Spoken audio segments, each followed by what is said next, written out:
Alhamdulillah. All praise belongs to Allah, the one who never sleeps, the one who never looks away, the one whose pack attention to you has not wavered for a single second since the moment you were created.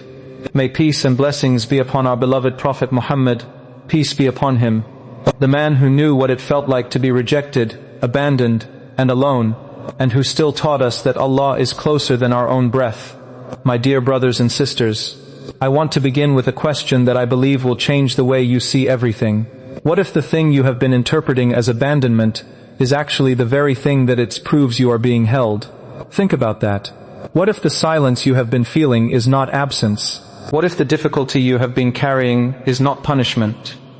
What if the loneliness you have been enduring is not evidence that Allah has forgotten you, but the very classroom where He is teaching your heart to recognize His presence in a way you never probably could have learnt in comfort?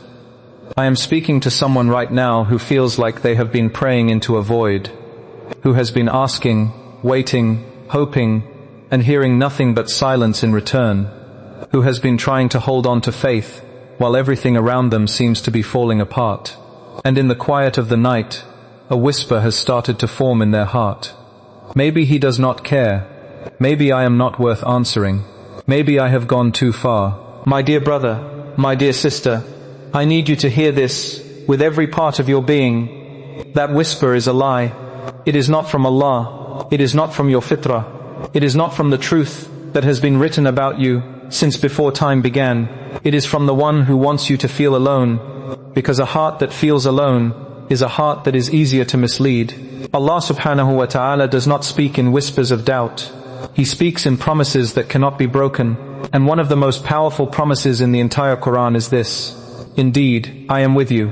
Not maybe, not perhaps, not if you are good enough. Indeed, I am with you. That is not a conditional statement. That is not a promise that expires when you make a mistake.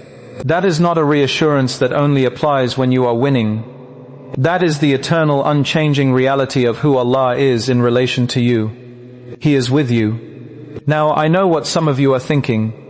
If He is with me, why does it hurt so much? If He is with me, why do I feel so alone?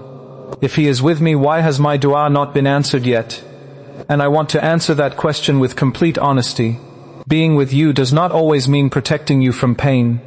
Sometimes it means being with you in the pain. Being with you while you learn.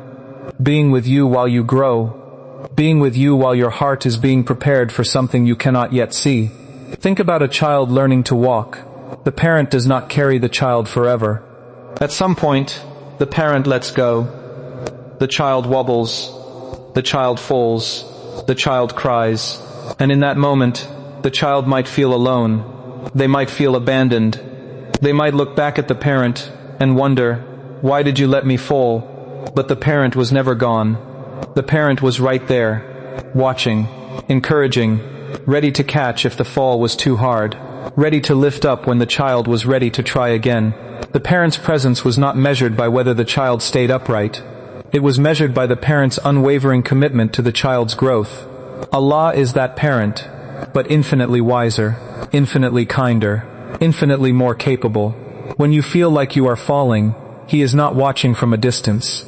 He is in the fall with you, not to let you crash, but to teach your soul how to rise. My dear brothers and sisters, I want to share a perspective on mercy that I do not think we hear enough. We often think of mercy as something that removes difficulty, as something that makes the pain go away, as something that fixes the problem immediately. And yes, Allah's mercy can do all of those things, but His mercy is so much deeper than that. Sometimes, the greatest mercy is not the removal of the test. It is the strengthening of the one being tested. Sometimes, the greatest mercy is not the immediate answer. It is the patience that is built while waiting. Sometimes, the greatest mercy is not the change of circumstances. It is the transformation of the heart that happens within those circumstances. Allah's mercy is not just about making your life easier. It is about making your soul stronger. It is not just about giving you what you want. It is about giving you what you need, even when you do not understand why you need it. And that is why you cannot measure Allah's presence by your comfort. You cannot measure His care by your circumstances. You cannot measure His love by your timeline. You measure it by His promises. And His promises have never failed. My dear brothers and sisters, let me take you to a story that I believe speaks directly to the heart of anyone who feels unseen. The story of Hajar, peace be upon her, a woman alone, in a barren valley, with an infant child, no water, no food, no people, no visible means of survival. By every human standard, she was abandoned. By every logical calculation, she was finished. And what did she do? She did not sit and wait for rescue. She did not collapse into despair. She did not stop moving, because the outcome was uncertain. She walked between two hills, again and again, not because she knew the answer, but because she knew the one who holds the answer.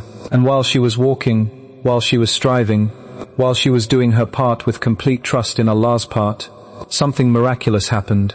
Water gushed forth from the ground beneath her child's feet, not before she walked, not after she gave up, in the middle of her effort, in the midst of her trust, at the exact moment when her striving met Allah's decree. My dear brothers and sisters, that is how Allah often works. He does not always provide before you move. He does not always answer before you ask. He does not always open the door before you knock. Sometimes He provides while you are walking. He answers while you are asking. He opens while you are knocking. And if you are waiting for the provision to appear before you take the step, you might miss the miracle that is meant to meet you in the middle of your faith. Do not stop walking. Do not stop asking. Do not stop knocking, because the one who promised to be with you is not waiting for you to arrive at the destination to come show up. He is with you in the journey, in the struggle, in the uncertainty, in the waiting.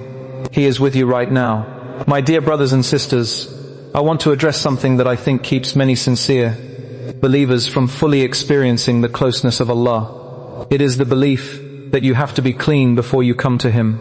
You think, I cannot pray until I fix this habit. I cannot make dua until I stop making this mistake. I cannot turn to Allah until I become the person I think I should be. And so you stay away. You keep your distance. You wait for a version of yourself that you think is worthy of His attention. My dear brother, my dear sister, listen to me very carefully. Allah does not wait for you to be perfect to love you. He loves you while you are becoming. He does not require you to clean yourself up before you come to Him.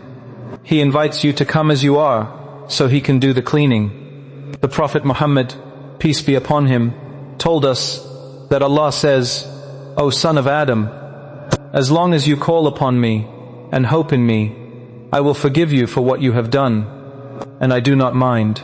Did you hear that? I do not mind. He is not weary of your repentance. He is not frustrated by your repeated return. He is not keeping a scorecard of your failures.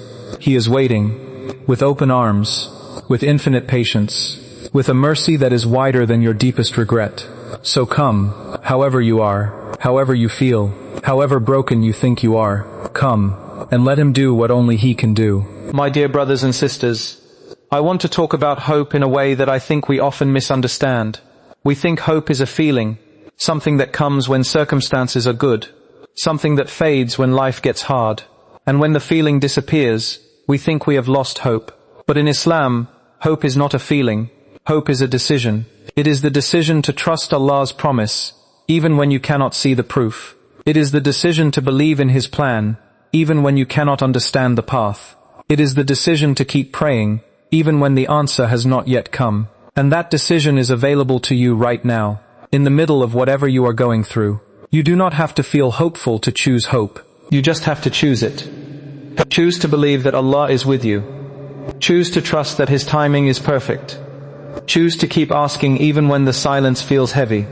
Because hope is not the absence of doubt. Hope is the choice to move forward despite the doubt.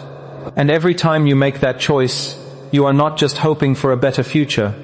You are building a stronger heart. My dear brothers and sisters, let me give you something practical, something you can do tonight, something that will begin to shift your experience of Allah's presence from a concept in your head to a reality in your heart.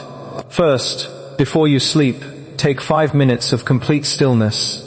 No phone, no distractions, just you and your Lord. And in that stillness, do not ask for anything. Do not list your problems. Do not recite a script. Just say this: Ya Allah, I do not always feel you, but I know you are here. Help my heart to feel what my mind already knows. That is it. Just that. Simple, honest, real. And then listen. Not for a voice, not for a sign. Just listen for the quiet that comes when you stop performing and start being. Second, keep a small journal, not for your problems, for His provisions. Every day, write down one thing that happened that you know was from Allah. One moment of protection, one unexpected ease, one answered prayer, however small. Over time, this journal will become evidence. Evidence that He has always been there. Evidence that will hold your heart when the feeling of distance returns. Third, choose one name of Allah to reflect on each night. Ar-Rahman, Al-Wadud, Al-Latif, Al-Qarib, Al-Ghaffar. Do not just read the name. Sit with it. Ask yourself, what does it mean that Allah is Al-Wadud, the most loving, in my life right now? What does it mean that He is Al-Qarib, the ever near, in this moment of my struggle? Let the name become a lens through which you see your life, and watch how your perspective begins to shift. My dear brothers and sisters, I want to close with something that I need you to carry with you from this moment forward. You are not a project that Allah is trying to fix. You are a beloved that Allah is walking with. Your value is not determined by your productivity. Your worth is not measured by your performance. Your place in His heart is not earned by your perfection. You are loved because He is love. You are seen because He is all-seeing. You are held because He is the holder of all things. And that love, that sight, that hold, is not conditional on your circumstances. It is not dependent on your consistency. It is not revoked by your mistakes. It is eternal. It is unwavering. It is yours. So when the night feels long, remember, He is awake. When the path feels unclear, remember, He is guiding. When the heart feels heavy, remember, He is carrying. When the silence feels loud, remember, He is listening. You are not alone. You have never been alone. And you will never be alone. Because Allah subhanahu wa ta'ala does not leave His servants, and He is not about to start with you. May Allah fill every heart that is hurting with His peace. May He answer every dua that has been waiting. May He open every door that has been closed. May He replace every loss with something greater, and every pain with something that produces beauty. May He make you feel His presence in a way you have never felt before. May He wrap you in His mercy until the weight you have been carrying finally lifts. May He never let you feel alone again, because with Him, you never truly are. Ameen. Ameen. Ameen. Peace, mercy, and blessings of Allah be upon you all.